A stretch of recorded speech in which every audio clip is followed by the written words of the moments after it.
আসসালামু আলাইকুম। দূরের ও কাছের যেখান থেকে আমার আজকের এই ভিডিওটি দেখছেন, আপনাদের সবাইকে স্বাগত জানাচ্ছি নতুন আরও একটি ভিডিওতে। আশা করছি আপনারা সবাই অনেক ভালো আছেন। আমরাও আলহামদুলিল্লাহ ভালো আছি।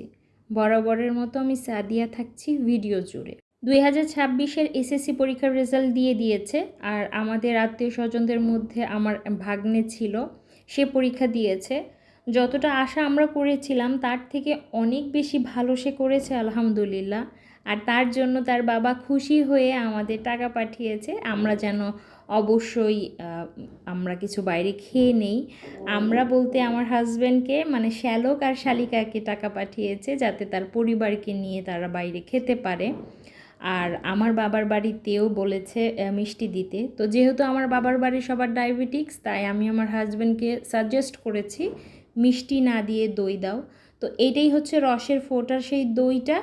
আর ওই লাড্ডুগুলো মূলত আমাদের জন্য এনেছে। আমি তো মিষ্টি খেতে পারি না এখন খুব একটা, তো তাই লাড্ডুটা এনেছে, মিষ্টি একটু কম। আর এই লাড্ডুটা আবার আমার ভাগ্নির সবার বেশ পছন্দ।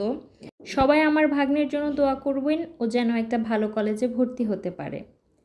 এটা হচ্ছে তার পরের দিন ফজরের টাইম, সকালের দিকে মূলত নামাজটা আদায় করে আমি ওই দিন কী যেন আমার একটা হয়েছিল আমি জানি না, আমার সারা রাত না ঘুম হয়নি। তো রাতে ঘুম হয়নি বলে ফজরের নামাজটা আদায় করে আমি ভেবেছি যে আমি শুয়ে পড়ব, কিন্তু কোনোভাবেই আমার ঘুম আসছিল না। আমার গেস্ট রুমের এই জানালাটা দিয়ে মূলত ফজরের নামাজ আদায় করে আমি রকিং চেয়ারে বসে আকাশের দিকে তাকিয়ে থাকি।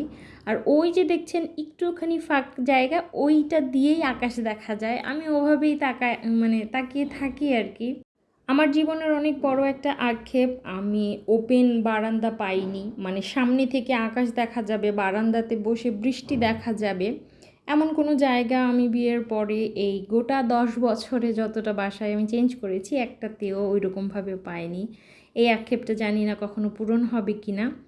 তবে এই যে ঠিক এই জায়গাটাই বসেছিলাম এবং বসে থাকি ফজরের পর।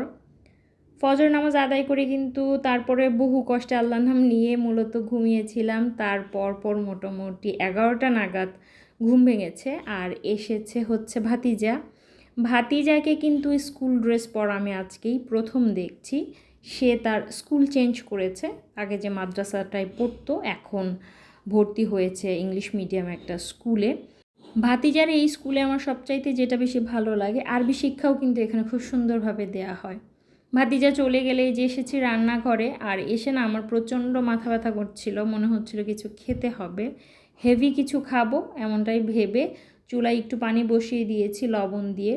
আর এখন রাতের যেই থালা বাসনগুলো রয়েছে সেগুলো জায়গা মতো রাখবো। গৃহিণীদের জীবন তো আসলে একই গতিতে চলে, প্রতিদিন ম্যাক্সিমাম কাজ না একই রকম থাকে। এখন খুব দ্বিধায় পড়ে যাই যে কী ভিডিও করব, কি আপনাদের সাথে শেয়ার করব। শেয়ার করলেই তো বলবেন যে সেই একই তো জিনিস, ভিন্নতা কী। তবে আমার কাছে মনে হয় যে আসলে গৃহিণীদের খুব বেশি বৈচিত্র্য জীবনে থাকে না। অন্যান্য মানুষদের হয়তো বা পরিবারে অন্যান্য সদস্য থাকে কিংবা বাচ্চা থাকে, সেটা নিয়ে হয়তো বা এক একদিন এক একটা জীবনযাপন করা হয়। আমার ক্ষেত্রে না আবার ভিন্ন, যেহেতু আমার বাসায় অন্যান্য সদস্যগুলো ওইরকমভাবে নেই, প্লাস আমার ঘরে আমার নিজের তো বাচ্চা নেই। তো যার কারণে হয় কি যে আমার গতানুগতিক জীবনটাই আমি যাপন করি আর কি। তো যাই হোক, পাস্তাটা চুলায় বসিয়ে দিয়েছি সিদ্ধ হওয়ার জন্য। আর এসেছে হচ্ছে ভাতিজি তো মিষ্টি জাতীয় জিনিস খেতে একদমই পছন্দ করে না। বহু কষ্টে আমি ওকে অনেক রিকোয়েস্ট করে বলেছি যে একটা অ্যাটলিস্ট লাড্ডু খাও, তো আমিও তোমার সাথে খাচ্ছি। তো ওর জন্য আমিও না খুব কচ্ছপের গতিতে খাচ্ছিলাম, যাতে ও না বলে যে ফুপি আর খেতে ভালো লাগছে না, তোমার তো খাওয়া শেষ, আমার তো খাওয়া এখনও হয়নি। ভাতিজি যত বড় হচ্ছে তার খাবারের চাহিদা ততই কমে যাচ্ছে, মনে হচ্ছে যেন না খেতে পারলেও বেঁচে যায় এমন একটা টেন্ডেন্সি ওর। এই ভাতিজিকে নিয়ে আমার ভীষণ টেনশন হয়। এদিকে হাজব্যান্ড তো তার মতো করে অফিসে চলে যায়, ভাগ্নি চলে গিয়েছে প্র্যাকটিক্যালের নাম করে, সে সারা দিন বাইরে। আসলে সিস্টেমটাই ওই রকম, কিছু করারও নেই। সেই যে সকালে 10টার সময় ঘর থেকে বের হয়, আসতে আসতে তার 5টা 6টা বেজে যায়। তো সারা দিন আমি এখন বাসায় প্রায় বলতে গেলে একাই থাকি। তো এই তো ভাতিজিকে ফোন দিয়ে আনিয়েছি, মূলত বলেছি যে একটু পাস্তা রান্না করব, একা খেতে ইচ্ছে করছে না, তুমি আসো। তো ভাতিজি আসলো কোচিং থেকে, সে এসেছে, স্কুল থাকে, 2বার করে কোচিং থাকে, তারও ভীষণ চাপ আর কি। আমার মনে হয় আমার যত আত্মীয় স্বজন রয়েছে আমি যাই একটু ঘরে রিল্যাক্স করতে পারি, বাকি সব মানুষ ভীষণ রকমের ব্যস্ত। খুব সিম্পলভাবেই পাস্তাটা করেছি, আহামরি কিছু দেইনি। এক্সট্রার মধ্যে আমি দিয়েছি ওয়েস্টার সসটা আর অরিগানোটা। এই তো আমার পাস্তাটা এখন হয়ে গিয়েছে। পাস্তাটা খেতে ভীষণ আলহামদুলিল্লাহ মজা হয়েছিল। এভাবে যদি পাস্তাটা রান্না করা হয় না, বেশ ভালো লাগে আর কি। আর এই জাতীয় খাবারগুলো হয় কি, ইনস্ট্যান্ট রান্না করে ইনস্ট্যান্ট খেতে হয়। এটা যদি রেখে দেওয়া যায়, মানে তারপরে না টেস্টটা আর একরকম থাকে না, কেমন যেন একটা হয়ে যায়। তো আমি আর ভাতিজি অনেক গল্প করলাম। সে তার ব্যস্ততার বহু গল্প আমাকে শোনালো, আমি শুনলাম। আর বললাম যে লাস্টে তুমিও বিজি হয়ে গেলে, বাকি শুধু আমি রয়ে গেলাম। আমি এখন সবচাইতে বেশি ফ্রি মানুষ আর কি। তো এগুলো নিয়েই কথা বলছিলাম আর খাওয়া দাওয়া করছিলাম আর কি। ভাতিজি বললো যে তার আবার বিকেলের দিকে নাকি কোচিং রয়েছে, তো দুপুর থেকে টানা বিকেল, বিকেল থেকে আবার টিচার, সে আরও বেশি হেক্টিক লাইফ তার আর কি। ভিডিওর এই দিন আমার কি হয়েছিল আমি না নিজেও জানি না। আমার সেই ফজরের টাইম থেকেই যে তীব্র মাথা ব্যথা করছিল, যদিও সারা রাত আমার ঘুম হয়নি, সকালের দিকে আমি সামান্যই ঘুমিয়েছি। এত বেশি খারাপ লাগছিল, মানে আমার না রান্নাও করতে ইচ্ছা করছিল না। একবার ভেবেছিলাম যে কিছু রান্না বান্না করব না, আবার মনে হলো যে ভাগ্নি তো আসবে, সারাদিন পর বাসায় এসে যদি দেখে খাবারের কিছু নেই, কিংবা খুব হালকা পাতলা কিছু একটা করেছি, খারাপ লাগবে। তো কষ্ট করে হলেও রান্নাটা করলাম, কারণ ভাগ্নি আসবে, তারপরে রাতে তো হাজব্যান্ডও আসবে, কি খাবে।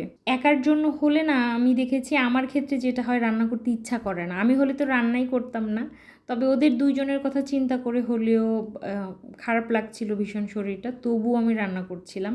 আলু কুচি করে দিয়ে এই তো ডালটা মাখিয়ে বসিয়ে দিয়েছি। আর এখন জাদু দিয়ে সমস্ত থালা বাসন একদম ধুয়ে মুছে পরিষ্কার করে নিয়েছি।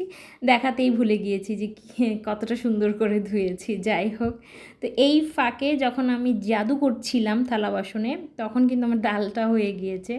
আর এই দিকে বট আমি কুচি কুচি করে সিদ্ধ করে লবণ আর হলুদ দিয়ে তারপর ধুয়ে ভালো করে রেখে দিয়েছিলাম বক্সে। তো বক্স থেকে নামিয়ে আবার এখন ধুয়ে তারপর রান্না করে নিচ্ছি। এভাবে যেই দিন জিনিসটা আনা হয়, হয়তো বা কাজের একটু চাপ হয়, কিন্তু পরবর্তী সময়গুলোতে ভীষণ আরাম হয়।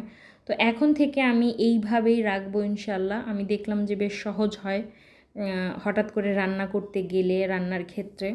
আদারওয়াইজ সেই সিদ্ধ করে পরিষ্কার করে ধুয়ে এগুলো করতে অনেক সময় লাগে। এক চুলায় তো বট হচ্ছে, আরেক চুলায় আমি একটু সাগুদানা সিদ্ধ বসিয়ে দেব। ডাক্তার বলেছে বেশি করে দুধ ডিম খেতে, পুষ্টিকর খাবার খেতে। আমার বেশ কিছু সমস্যা ধরা পড়েছে, ডায়াবেটিক্সের সমস্যা ধরা পড়েছে, সাথে আরও ইন্টারনাল কিছু ফিমেল প্রবলেম রয়েছে। তো সমস্ত কিছু মিলে না হয়েছে কি, একটা হজবরল জিনিস সৃষ্টি হয়ে গিয়েছে জীবনে। তো এই হজবরলর মধ্যেই রয়েছি আর কি। এখন না কিছুই ভালো লাগে না সত্যিকার অর্থেই, ভীষণ আপসেট লাগে, মানে কি করব বুঝে উঠতে পারি না। তো যাই হোক, সাবুদানাটা নামিয়ে নিয়েছি, এখানে আমার জেলিটাও হয়ে গিয়েছে। আর এই পাশে কিন্তু আমার দুপুরের রান্নাটাও ডান হয়ে গিয়েছে আলহামদুলিল্লাহ, বটটা হয়ে গিয়েছে। দুপুরের খাওয়া দাওয়াটা কমপ্লিট করেছি, তারপরে মনে হলো যে আমি এই মিষ্টি জাতীয় জিনিসটা একটু রেডি করে রাখি, হুট করে যদি কারো খেতে ইচ্ছে করে। তবে সবচাইতে আশ্চর্যের বিষয় হচ্ছে এই যে সাগুদানা আর জেলি যে আমি তৈরি করেছি, সাগুদানাতে আমি কোনো মিষ্টি দেইনি, জেলিতে হালকা পরিমাণ দিয়েছি। আর দুধ আর কাস্টার্ড দিয়ে মিশিয়ে যে আমি জাল করেছি, এটাতে একটু মিষ্টি দিইনি। কিন্তু খুবই আশ্চর্যের বিষয় হচ্ছে একদমই মনে হচ্ছিল না। যেই খেয়েছে, আমার বড় ভাই খেয়েছে, ভাতিজি খেয়েছে, হাজব্যান্ড, ভাগ্নে, সবাই বলেছে কি তুমি মিষ্টি দিয়েছো, হয়তো বা ভুলে গিয়েছো, কিন্তু আমি একদমই দেইনি আর কি। তো কলা দিয়ে খেয়েছিলাম আমি, আমার কাছে চমৎকার মজা লেগেছিলো, বিকেলের দিকে খেয়েছিলাম। আর পরন্ত বিকেলের দিকে মনে হলো অনেক দিন গাছগুলোতে একটু ইপসম সল্ট দেওয়া হয় না, এটা একটু স্প্রে করি। গাছগুলোর অবস্থা ভয়াবহ ধরনের। গত প্রায় 15 দিন ধরে আমি আমার লাইফের কোনো কিছুই ঠিকঠাক মতো করতে পারছি না, সব কিছুতেই আসলে এলোমেলো হয়ে যাচ্ছে, ব্যালেন্সটা করতে পারছি না। তো যাই হোক, ইপসম সল্টটা এখন ভালো করে গুলে নিব, একদম প্রপারলি গুলিয়ে তারপরে আমি পাতায় বেশ ভালোভাবে স্প্রে করে দিব। আর এখন তো আবার ভ্যাপসা প্রচণ্ড গরম পড়েছে, গাছের পাতাগুলো কেমন নেতিয়ে গিয়েছে, মানে অতিরিক্ত গরমে এগুলোর অবস্থা বেহাল। বাইরে হচ্ছে বৃষ্টি, আর অবহেলায় পড়ে থাকলে জিনিসের কি অবস্থা হয় আমার এই কয়েন প্ল্যান্টগুলো তার প্রমাণ। এই পুরো বক্সটা জুড়ে, তার পাশের বক্সটা জুড়ে কিন্তু আমার কয়েন প্ল্যান্ট ছিল। 15 দিন জাস্ট আমি গাছগুলোতে নজর দিতে পারিনি, আমার ম্যাক্সিমাম গাছগুলোর অবস্থা নাজেহাল হয়ে গিয়েছে। তবে কিছু তো করার নেই, মনুষ্য জীবন তো তার নিজস্ব গতিতে চলে, এখানে হাত দেওয়ার উপায় নেই। তো যাই হোক, সবাই আমার জন্য অনেক বেশি দোয়া করবেন, আর আপনারাও অনেক বেশি ভালো থাকবার চেষ্টা করবেন, আপনাদের জন্যও অনেক বেশি দোয়া রইল। তো আজকের এই ভিডিওটি এই পর্যন্তই, সবাই অনেক ভালো থাকবেন। আজকের মতো আসছি, আল্লাহ হাফিজ, আসসালামু আলাইকুম।